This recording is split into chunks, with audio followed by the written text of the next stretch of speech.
Funding for Impressions of California has been provided by the Joan Irvine Smith and Athalie R. Clark Foundation, Fieldstead and Company, the Fieldstone Foundation, the Argyris Foundation, and Friends of the Artists.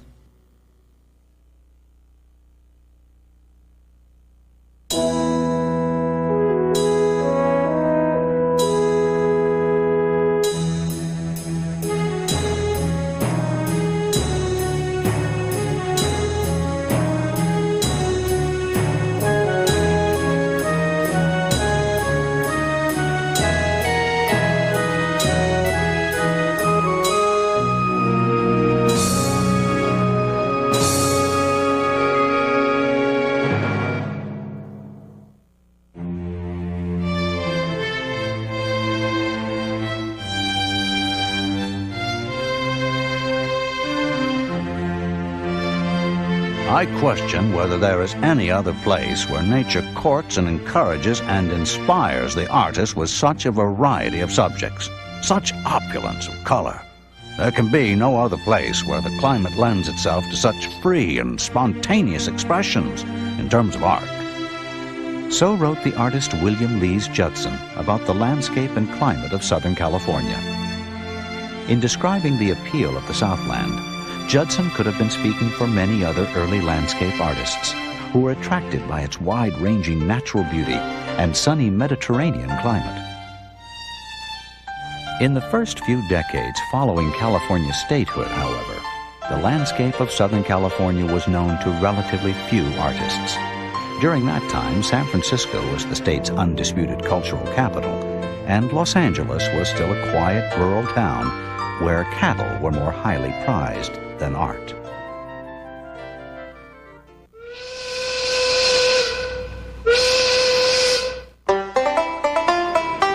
Then, in the 1880s, the balance began to shift as Southern California experienced its first great population boom. The boom was occasioned by the arrival of the railroad, and especially by a fierce price war between two competing lines, the Santa Fe and the Southern Pacific. Thousands of settlers took advantage of the bargain fairs to come to what promoters billed as a land of unlimited opportunity. Suddenly all these people were flooding in, and among all of the other people were artists. Nancy Murray is an art historian who is an authority on the early art of Southern California. Many of the newly arriving artists had studied in Europe, she notes, but they were surprised to discover that their academic training did not prepare them to capture the brilliant light and elusive colors of the Southland. Well, obviously, when they arrived full of this training, they tried to apply it to the local landscape. And we can see that this didn't actually apply, and that soon each person began to absorb qualities of the local landscape and gravitated away from their training towards actually portraying what they saw in front of their eyes. One of the first artists to experience a significant artistic transformation in Southern California was John Bon Francisco, who settled in Los Angeles in 1887. Francisco was a major force in the city's fledgling art community, and his home became a mecca for artists of all sorts. Having received traditional academic training in Paris, Francisco was adept at portraiture and figure painting, abilities which he displayed in works such as Solitaire. Once in California, however, he became increasingly interested in landscape painting. As a landscape artist, Francisco often employed the dark foregrounds and subdued coloration associated with French Barbizon painting, a style that was popular in the United States in the latter part of the 19th century. But as he grew more acclimated to the local environment, his work became lighter and more colorful.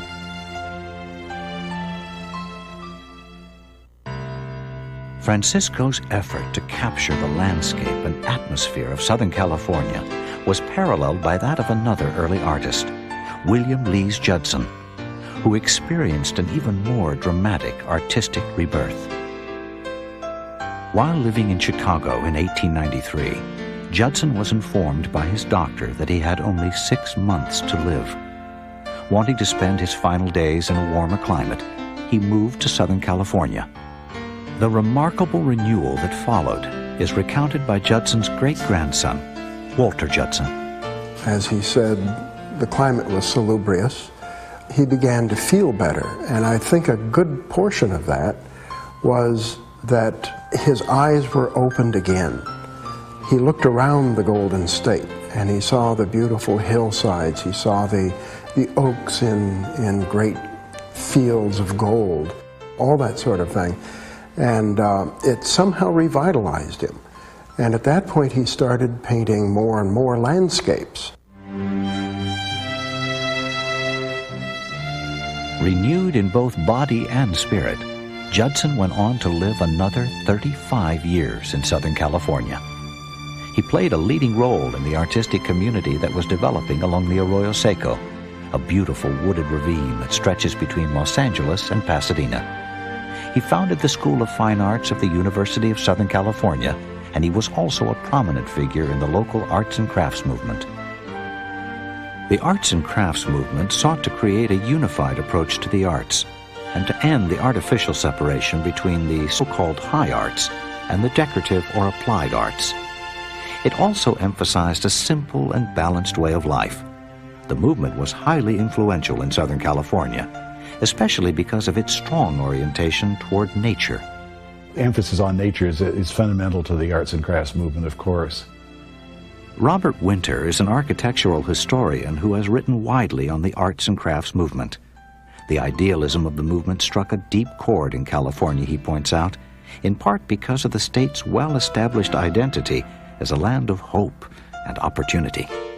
Well, I've said that the United States was a happy hunting ground for the arts and crafts movement. If that's true, California was paradise. Because here at the end of the road, at the end of the frontier, here is where most of the people saw the hope for society. The arts and crafts movement was fueled by the same back-to-nature sentiments that led to the creation of national and state parks in the late 19th and early 20th centuries. Nature, many people believed, provided a critical counterbalance to the alienating effects of industrialization and urbanization.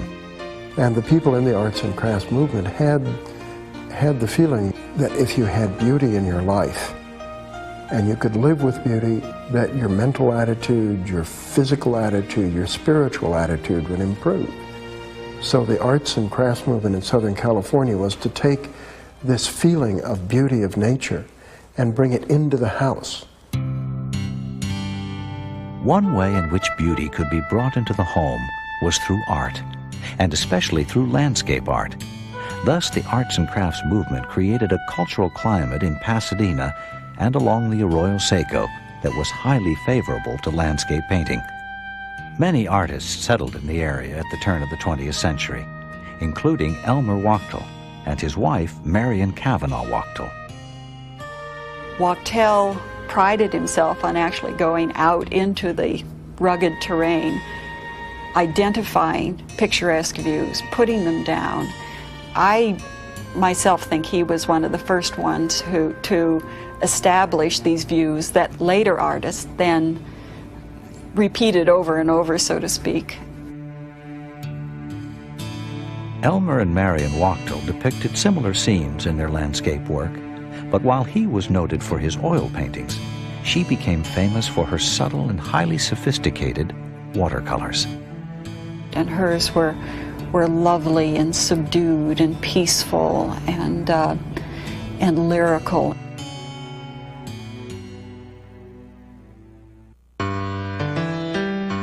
While Southern California was feeling the impact of the arts and crafts movement, it also experienced the arrival of another major artistic current, Impressionism. By about 1896, 1897, 98, just before the turn of the century, you have a pretty good crop of young Impressionist painters that come here and start to paint in this new style. John Stern is an authority on California Impressionism and is the executive director of the Irvine Museum. He notes that while San Francisco was still the cultural center of California in the 1890s, the art establishment there was not yet receptive to Impressionism. So young artists coming to California in the late 1880s, 1890s, the ones that do paint in Impressionism, people like Benjamin Brown, they find that it is best to come south because the establishment, the art establishment in Los Angeles, is not at all closed. It is wide open. Benjamin Brown, who settled in Pasadena in 1895, was one of the first artists in Southern California to paint in a consistently impressionistic manner. He, like many other artists, found that Impressionism was better suited to capturing the light and atmosphere of the Southland than the more somber Barbizon and tonalist styles that were popular at the time. Neither one of these really applied that much to the local scene, and it was Impressionism with its light colors and its sort of a positive aspect that ended up being the most appropriate style for the local landscape. Among the favorite subjects of the early Impressionists were the poppy fields that blanketed vast areas of Southern California at the turn of the 20th century. At that time, the poppy was a cherished symbol of California's pristine natural beauty, and poppies were a popular motif in both the fine and decorative arts. Benjamin Brown became widely known for his paintings of poppies and other wildflowers, as did John Gamble, an early artist who painted primarily in the Santa Barbara area.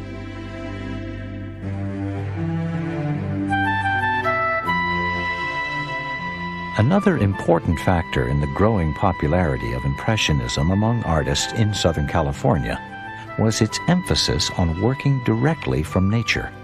They thought that the best way to capture the truth of that land was to be in it when you're painting it. So they moved out of the studio. They set up their easels outdoors and they painted right there in the open air.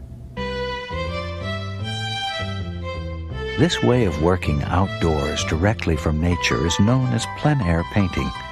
As practiced by the Impressionists, it involved the application of paint in quick, short brushstrokes to capture fleeting impressions of light and color. So they were primarily in a hurry to catch that immediate effect of the light. To do that, they had to take a lot of shortcuts. And that is, don't worry about detail. Just get it while it's there and paint it quickly. One of the leading plein air painters was Hanson Puttoff, who settled in Southern California in 1903. In addition to his achievements as an artist, Puttoff distinguished himself as a leader of the local art community, helping to organize the California Art Club, an artist organization that was highly influential in promoting plein air painting. Puttoff also affords a good example of the way in which plein air painters work from nature, a process he describes in an article in the Arroyo Craftsman magazine. I wander out into the region that has attracted me, and soon I see something that demands my attention. I sit down and I begin to work. But perhaps the color is very transitory, and before I've got it fixed, it is gone. Or as I paint, I see something that impresses me more powerfully, and in a moment I get up and move. And I'll sometimes do this half a dozen times before I'm finally settled and go ahead with my painting. Puttoff's deep feelings for nature are remembered by his stepdaughter, Sarah Blatterman.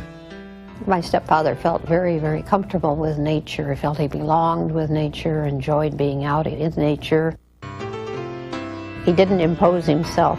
He let nature come to him as an artist, and that's what I see reflected in his paintings.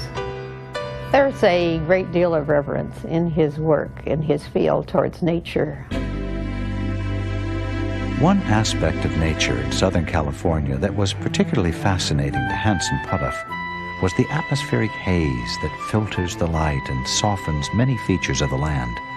He was joined in this enthusiasm by his good friend Sam Hyde Harris, seen here with Puttoff in a photograph taken much later in life. Sam Hyde Harris was one of those artists that was fascinated by atmospheric effects. One painting called Barn in the Fog shows a farm in the San Gabriel Valley in a thick fog, and the effect of how those trees disappear into that endless space of the fog is remarkable. A pronounced interest in atmospheric effects can also be seen in the work of Granville Redmond. Trained in San Francisco and Paris, Redmond began his career working in the tonalist style. His tonalist paintings of the California landscape are low-keyed and poetic, often evoking a mood of serenity and quiet contemplation. According to his biographer, Mildred Albronda, Redmond's interest in this kind of imagery grew out of the experience of being deaf.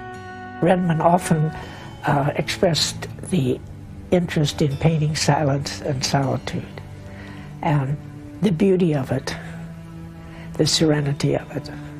And we have to remember he lived in a silent world, and he wanted to convey that there was beauty and serenity in that world to hearing people.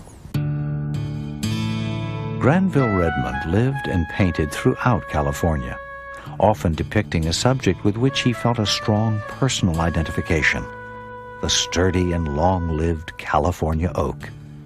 After settling permanently in Southern California, Redmond brightened his palette and moved into a more impressionistic style of painting, eventually gaining wide recognition for his luminous depictions of California's unspoiled natural beauty.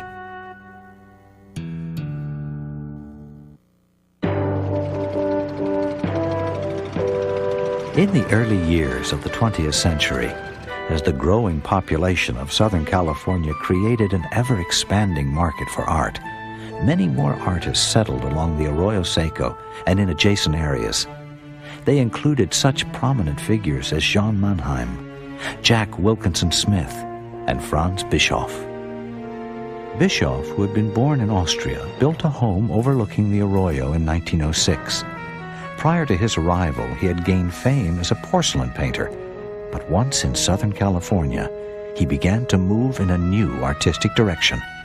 He goes into the landscape, into the Arroyo, and there is this richness of light in Southern California that immediately makes an impact on Bischoff, as it did on a large group of artists that came here.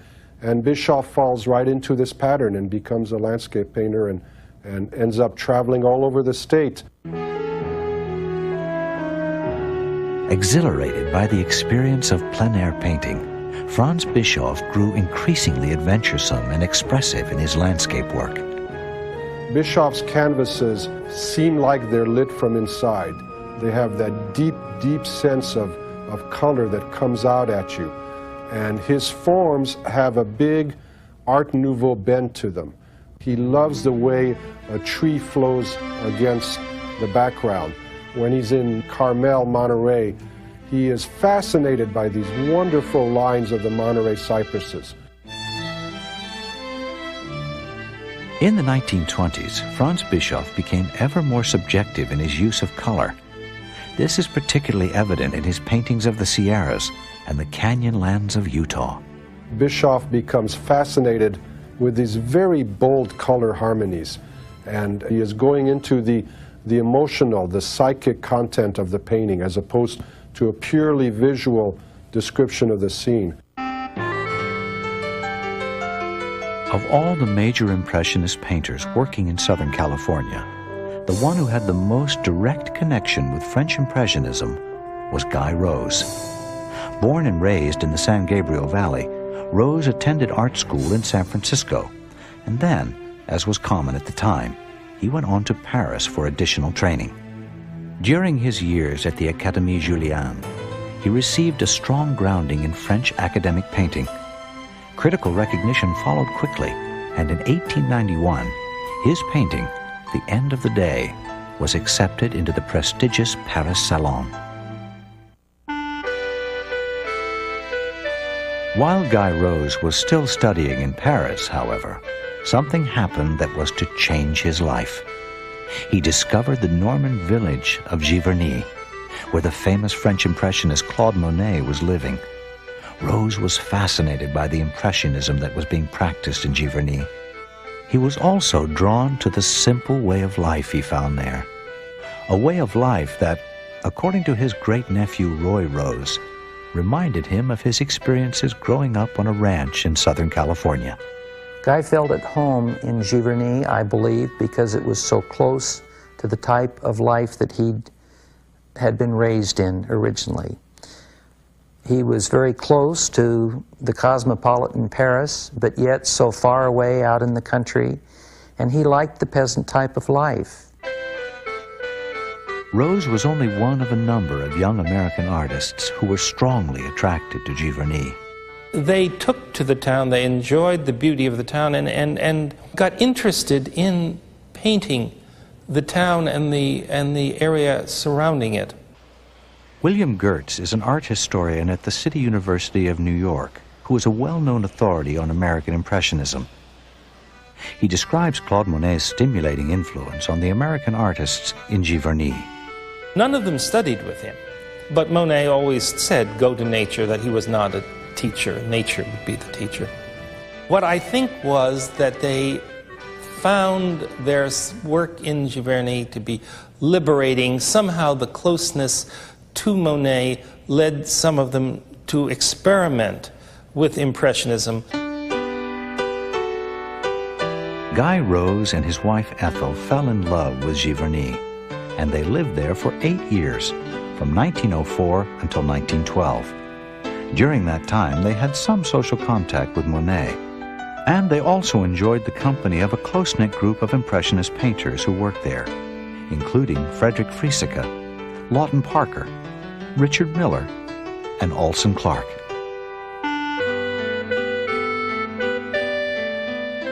The artists often painted similar subjects.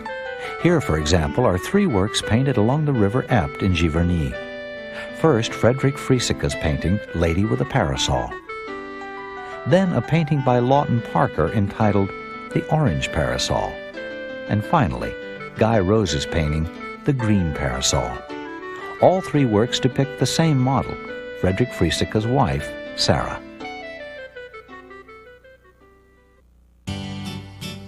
Over time, Guy Rose became well known as an Impressionist painter, but in fact, his Impressionism was significantly different from that of the leading French practitioners. He never dissolves form that much or dematerializes nature that much. Will South is an art historian at the University of Utah who is an authority on Guy Rose. Rose, he explains, combined impressionistic techniques with the more conservative academic style he had mastered as a student. He still clings to a very carefully rendered space where form remains palpable and tangible. And so what you get with Rose, as well as with most of the American Impressionists, is this sort of hybrid of academic painting plus the sort of exhilarating light, color, atmospheric effects that Impressionism offered. In 1912, the Roses returned to the United States, eventually settling in the artistic community that had grown up along the Arroyo Seco in Pasadena. For Guy Rose, it was a triumphant homecoming. He was hailed as the returning hero, the native son that made good in France and rubbed shoulders with the big Impressionist painters, namely Claude Monet, for all those years. Rose became an instructor at the Stickney Memorial School of Art in Pasadena, and each summer he traveled throughout California painting the natural beauty he loved so dearly, from La Jolla in the south to the Monterey Peninsula in the north. Guy Rose's radiant depictions of the California landscape gained wide attention from critics and the public alike. His presence in the Southland also had a stimulating effect on the local art community. His effect, I think, was to reinforce the local group of painters that they were doing just what they thought they were doing. They were in the Impressionist movement. Around the time of the First World War, a number of American artists who had worked with Guy Rose in Giverny left Europe and joined him in Pasadena, making it, if briefly, a kind of Giverny West. Lawton Parker found it a stimulating artistic environment, as did John Frost, who painted the California landscape in a high-keyed style reminiscent of French Impressionism.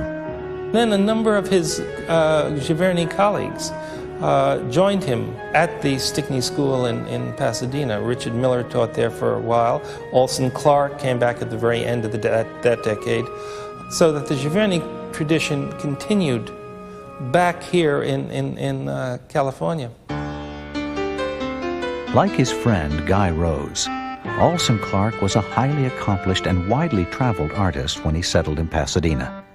He had studied with some of the foremost American painters of his day, including James McNeill Whistler and William Merritt Chase, and he had assimilated both tonalism and Impressionism. It was as an Impressionist, however, that he gained his greatest fame. In one of the first paintings Clark did at his new home in Pasadena, he evoked the ambiance he had enjoyed in Giverny. It has all the characteristics of a French Impressionist painting. I think it's partly a testament to his love for his wife, but also to the fact that this is where he's going to live, and this is where he's going to practice his art as an Impressionist painter. In Southern California, Clark found a congenial artistic community, an abundance of exhilarating sunlight, and an extraordinary variety of subject matter. Southern California is the place for plein air painters. You can have the Sierra, you can have the desert, you can have the coast. So I think Clark found himself in a sort of Impressionist heaven when he came to California. Impressionism did in fact flourish in California during the first quarter of the 20th century. While it occurred within the larger context of American Impressionism, it also developed in response to the specific conditions of landscape, atmosphere, and culture that artists encountered in the region. As such, the work of the California Impressionists represents both a vital chapter in the history of American art and also a moving visual tribute to the surpassing beauty of the California landscape.